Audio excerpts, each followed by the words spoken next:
Welcome to Subramani.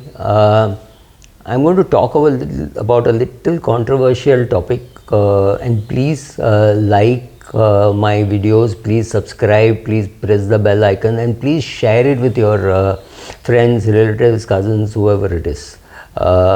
So today the topic is financial interdependence. Are your children dependent on you financially if you're in your 60s and 70s, and maybe you're in your 50s, 60s, 70s, whatever, or are your children helping you, right? So both things can happen, right? So largely I notice that children stay with their parents. This is not out of great love, but in big metros, a nice location, a big house is a huge attraction for kids, and a lot of their things get done, right from receiving courier packages, which is 3 a day, to anything else, right? So you save on rent, you save on electricity, you save on subscription to channels. These are 3 things straight away. Of course, you would save on food costs. Then once in a while, if you go out and eat, that is taken care of by the parent. So all this is happening. So are the kids happy with this? Some kids, I feel that it's my parents' duty to protect me, to provide for me. So what if I am 29 years of age and earning, maybe even married? So it is their duty to protect me. Parents may or may not agree, but they feel helpless and they think that they have to do. The other case is also when some parents who do not understand the difference between CTC and take home pay, so they think it is the children's duty to take care of them in their twilight years. Maybe they have just retired, so they think that they should not be spending anything, that the children should be spending, and that whenever they go out they start spending more luxuriously than they would have with their own money. Also, big cities, there is a two-pronged problem. The parent has a big asset, maybe a house worth 3 crores, but very little of income. The children have no assets, but they have current income. So for the children, it is good to live in that house and not pay any rent. And the parents think that the children should spend all the money because they are anyway not paying rent. The thing is, in finance, it is much better to talk about it than hope that the other person understands, especially if you have 2 children. One son, let's say you have 2 sons, one son is abroad or one son is in a different city, you are in a different city. The other son feels, oh, this guy stays with my parents and he will take away all the property.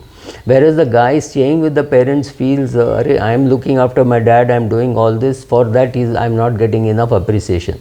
Now, why they are staying together? Should they stay together? Should they go for a job abroad? Should they go for a job outside the city?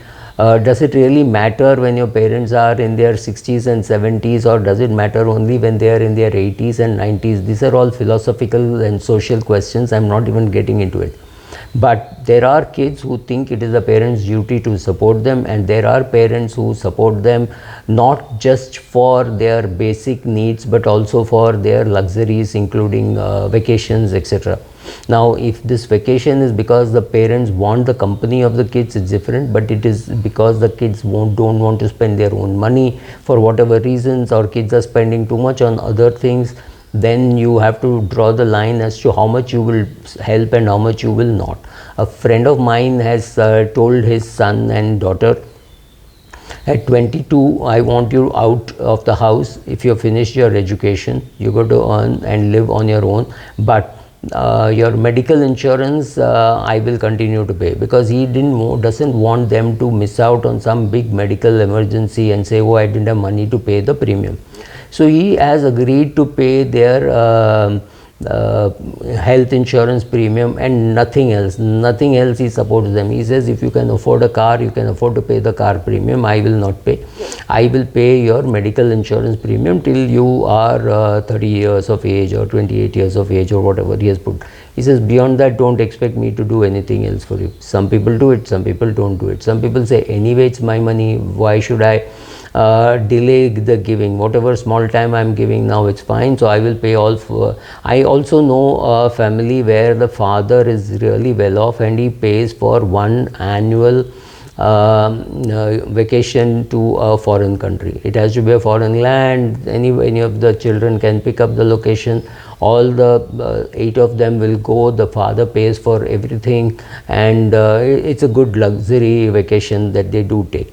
And the other vacations which they take separately or they take together. He is indifferent. He's saying, this vacation I want you to come with me and we will spend time together. So that's fine. So he is doing it. So talk about it, see what your children want, see what your children can do. And one thing I find that parents and children want the children to have the same standard of living at 22 which they have at say 58 or 60, whatever, right? So this is, I think, putting unnecessary pressure on the kids and saying, oh, you can't afford it, I will buy it for you. Oh, you can't afford a Honda City, I will buy it for you. You can let the child buy the second hand car or whatever car he wants to buy or she wants to buy. Let them live. You step in only when there is an emergency and say, oh, this kid can't afford this, so I am doing it. Or if you have a big house and you want them to stay with you and you are happy with that, then that's fine. But when you have more than one child, you will have a problem of saying other kids feeling that you are not treating them equally, you are giving everything away to one kid, and that one kid will also feel that he is doing you a favor by staying with you.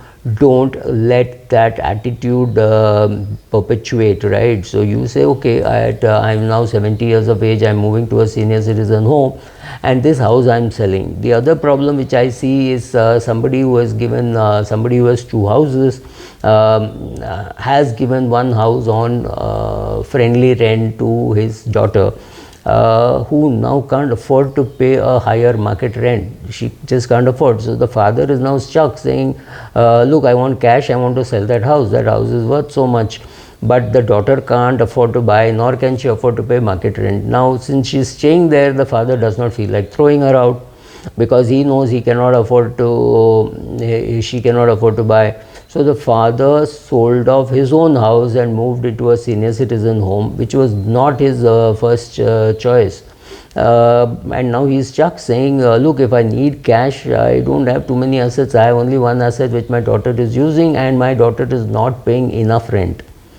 So he has made an offer to her saying, look, this house will sell for 3 crores, and since she has 3 children, so since I have to give you 1 crore out of that, buy this house off me for 2 crores, I will give it off to them as and when I die. His father is 85 years of age or 83 years of age, mom is 72. And so they are now living in a senior citizen home somewhere near Pune. Right, so they have shifted because, but the father still needs the cash. Maybe father has enough money, but maybe he'll need the cash after a few years. So don't get stuck like that with your children in a joint deal where the child is saying, if you fund the child, think of it as a gift. Don't think of it as a loan, because if it doesn't come back, it is going to be very painful. So if you can't afford to give a big amount because you think you don't have the cash flow, don't give. Let the child go and borrow. Maybe you back some of your bank FDs again for a loan guarantee, but nothing beyond what you can afford, right? So let the child borrow from the bank and let them do whatever they want. So be clear in what you want to do. Let the child also be clear. Don't spend the money just because it is somebody else's. I've seen parents spending children's money because they think their child is earning too much, or whatever be the reason. I've seen children not being responsible at all because the father is paying for everything. They go and buy a phone for 1.5 lakhs, whereas the father is using a 20,000 rupee phone. Parents are using a 20,000 rupee phone. Kid goes and buys a 1.5 lakh rupee phone because they got too much of money. Why do they have too much of money? Because they're staying with their parents, they're not paying rent, they're not paying for food. So if you are not happy with that kind of a situation, then you charge. Don't sit and crib, oh, he buys a 1 lakh rupee phone, he buys a 2 lakh rupee phone. That's up to him. If you don't put any pressure on his or her cash flow, it's fairly obvious that they will do such things. They will take annual vacations in foreign land, they will buy such expensive stuff. See whether your kids are being responsible. And this worry is more for people with more than one child. With one child, at least there's no sibling rivalry saying, oh, he's taking away all my father's money, or the parents saying, you have to look after me because you're staying with me, right? So those kind of things. So financial interdependence is, I'm not even getting into whether it is good or bad. I'm saying it is happening. I'm saying it is also happening because the parents are balance sheet rich and cash flow poor. Children are asset poor and cash flow is much better because of their fact that they're earning a salary. But some things are not sustainable. If you have a 2 BHK and you have 2 sons, both married, obviously this house is going to be small. So you need to talk about all this before your children decide what they want to do, or you decide what they should be doing, right? So take a decision. Make sure that their basics are met, and basics I would just think for food and medical insurance, maybe term insurance if they are already having a kid or something like that. So other than that, you don't need to help, but don't swing things because you are sure that their lifestyle should not change from where they left. Your 23-year-old daughter got married and went to a guy who is not earning as much as you. Fairly obvious, he is also 24 years of age or 25 years of age, or maybe 27 years of age, and they are unable to afford the things which you can afford. Bad luck, they will earn it, right? Thank you.